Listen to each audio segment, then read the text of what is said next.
আগামীকাল হতে চলেছে ইতিমধ্যে যতগুলো ডার্বি হয়েছে তার মধ্যে অন্যতম চাপের একটা ডার্বি।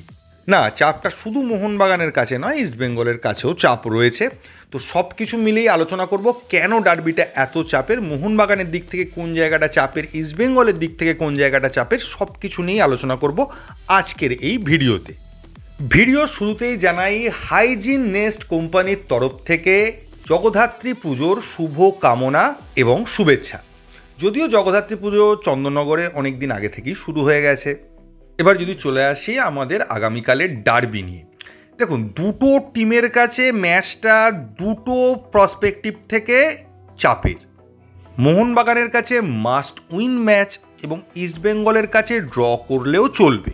যদি প্রথমে ইস্টবেঙ্গলের পার্সপেক্টিভ থেকে আসি, তার কারণ হচ্ছে ইস্টবেঙ্গল কিন্তু এই ডার্বিতে কিছুটা হলেও মোহনবাগানের থেকে এগিয়েই শুরু করবে। এর একটা কারণ তো ইস্টবেঙ্গল আমাদের থেকে গোল ডিফারেন্সে এগিয়ে আছে, ড্র করলে তারা সেমিফাইনালে চলে যাবে।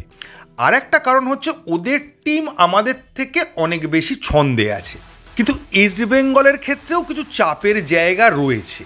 সেটা হচ্ছে ইস্টবেঙ্গলকে ড্র করলেও চলবে, কিন্তু ইস্টবেঙ্গল নিশ্চয়ই চাইবে না যে না ড্র করেই চলে যায়। ইস্টবেঙ্গল চাইবে যদি জিতে যাওয়া যায় সেটা ভালো, না হলে ড্র করে যায়। কারণ প্রথম থেকে ড্রয়ের জন্য খেললে কোনো কারণে যদি গোল কনসিড করতে হয় তখন ম্যাচটা হাত থেকে বেরিয়ে যাবে।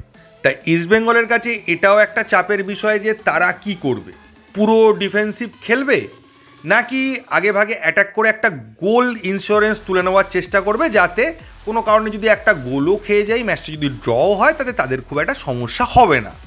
এবার মুশকিল হচ্ছে যে গোলের জন্য আগে ভাগে ঝাঁপালে যদি মোহনবাগান আবার গোল করে দেয় তখন ইস্টবেঙ্গলের কাছে সেটা আবার চাপের বিষয় হয়ে যাবে। তো ইস্টবেঙ্গল কোচের কাছে স্ট্র্যাটেজি ঠিক করাটাও একটা চাপের, যে আমি কী স্ট্র্যাটেজিতে যাব, ফুল ডিফেন্সিভ যাব নাকি অ্যাটাকিং গিয়ে একটা গোল তুলে তারপর ডিফেন্সিভ যাব। তবে যদি আমি ইস্টবেঙ্গলের অ্যাসপেক্ট থেকে দেখি, সব থেকে সেফ হচ্ছে যে খেলাটা এতদিন তারা খেলেছে সেই নর্মাল খেলাটা খেলুক, এবং লাস্ট এই নর্মাল খেলা খেলেই আইএফএ শিল্ডে মোহনবাগানকে 90 মিনিট আটকে রেখেছিল, বা 90 মিনিটে কোনো রেজাল্ট হয়নি, কেউ কিছু করতে পারেনি, ম্যাচটা ড্র হয়েছিল, এবং সেটা এক্ষেত্রেও হলে ইস্টবেঙ্গলেরই লাভ হবে। তাই আমার ধারণা ইস্টবেঙ্গল তাদের নর্মাল যে খেলা সেই খেলাই খেলবে।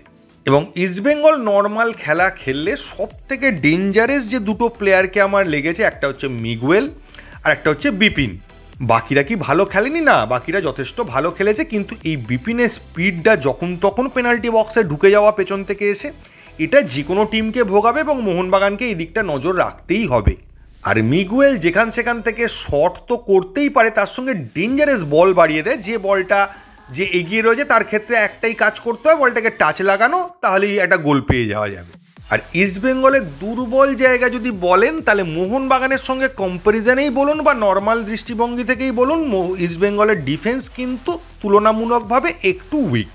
কিন্তু হলে কি হবে, অ্যাটাকটা তো মারাত্মক, অন্তত খাতায় কলমে বিশাল মারাত্মক দেখাচ্ছে। এবং ডার্বি ম্যাচের ক্ষেত্রেই বলুন আর যে কোনো ম্যাচের ক্ষেত্রেই বলুন, 90 মিনিট কতটা মারাত্মক হতে পারছে তার উপর ম্যাচের রেজাল্ট ডিপেন্ড করে। তো ফলে ইস্টবেঙ্গলের কাছেও যে সিচুয়েশনটা দাঁড়িয়ে যে আসবো, খেলবো, হেসে খেলে পরের রাউন্ডে চলে যাব, বিষয়টা তা হবে না। তাদেরকেও অনেক ভাবনা চিন্তা করে বুঝে প্ল্যানিং করেই খেলতে হবে।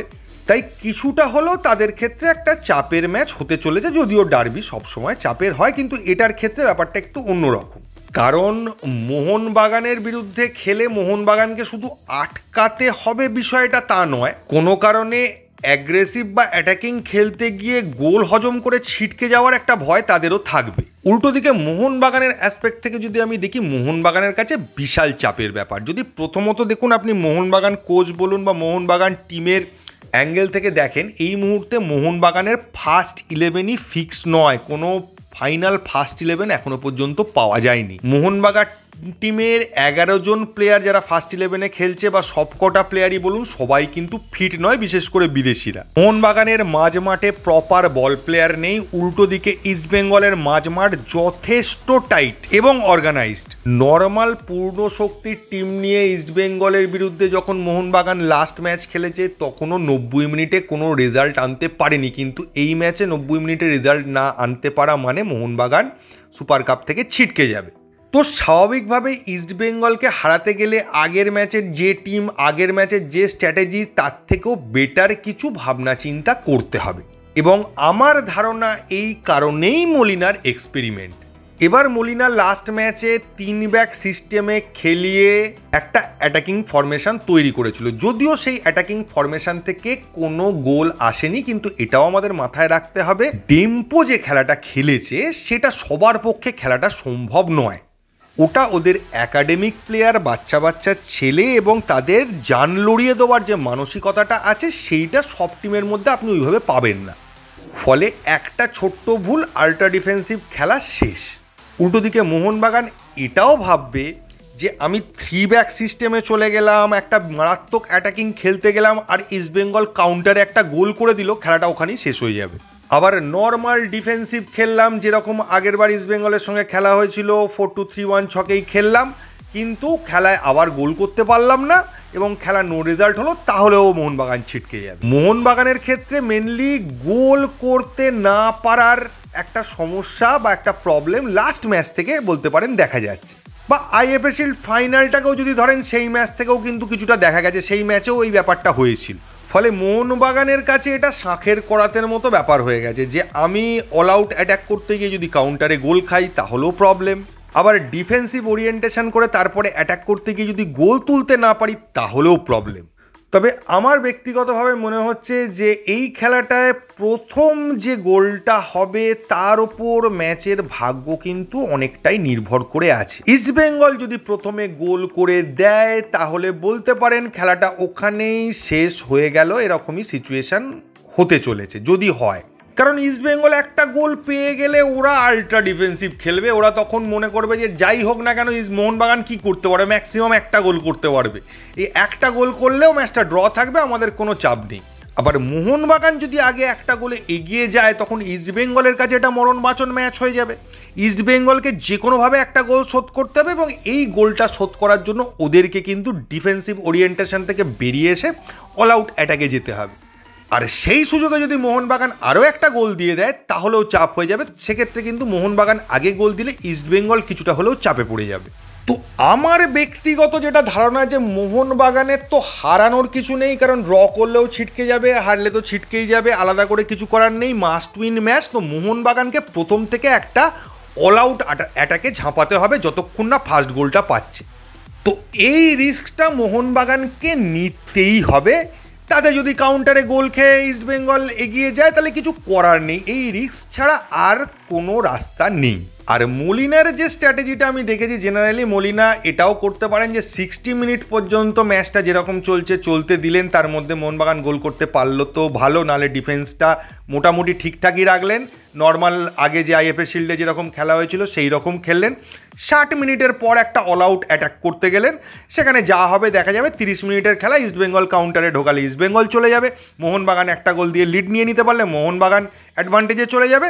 তো যা হবে দেখা যাবে, এটা করতে পারে। তো পুরোটাই ডিপেন্ড করে আছে রিস্ক নেওয়ার টাইমটার ওপর, কখন মলিনা রিস্কটা নেবেন, যে প্রথম থেকেই রিস্কই খেলবেন যে দেখা যাক যা হয় হবে, নাকি 60 মিনিট পর্যন্ত খেলাটা মেপে বুঝে কি হয় দেখে তারপর রিস্কটা নেবেন। তবে 60 মিনিটের পর রিস্ক নেওয়ার একটা অ্যাডভান্টেজও আছে যে যদি মোহনবাগান সেই রিস্কটা নিয়ে সাকসেসফুল হয়ে একটা গোল করে দেয়, সেক্ষেত্রে ইস্টবেঙ্গলের ম্যাচে ফেরার চান্সটা অনেকটা কমে যাবে, কারণ লাস্টের দিকে অতটা সুযোগ থাকবে না বা টাইম থাকবে না।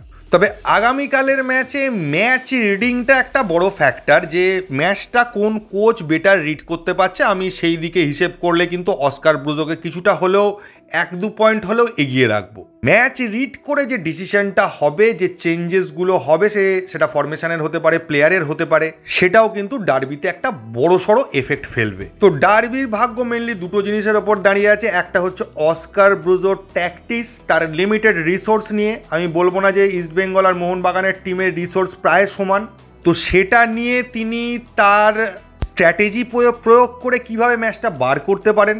উল্টো দিকে মোহনবাগানের ইন্ডিভিজুয়াল ব্রিলিয়েন্স বা ওয়ার্ল্ড ক্লাস প্লেয়ারের অভাব নেই, তারা নিজেদের ইন্ডিভিজুয়াল ব্রিলিয়েন্স দিয়ে ম্যাচটা বার করে দিতে পারে কিনা। আর 3 নম্বর ফ্যাক্টর যেটা মিরাকেল হয়, যে মলিনা তার স্ট্র্যাটেজি দিয়ে তার কোচিং দক্ষতা বা তার ম্যাচ রিডিং হঠাৎ করে ফেললেন, খুব ভালো করে ম্যাচটা বার করে দিলেন। এই 3টে বিষয়ের মধ্যেই ডিপেন্ড করে আছে। আগামীকালের ভিডিওয়ে মোহনবাগান কীভাবে অ্যাটাকিং খেলতে পারে সেগুলো নিয়ে আলোচনা করব, এবং ডার্বির আগে কোনো ফার্স্ট 11 আমি দিই না। এই ভিডিওয়ে এইটুকুই। থ্যাংক ইউ, ধন্যবাদ এবং জয় মোহনবাগান।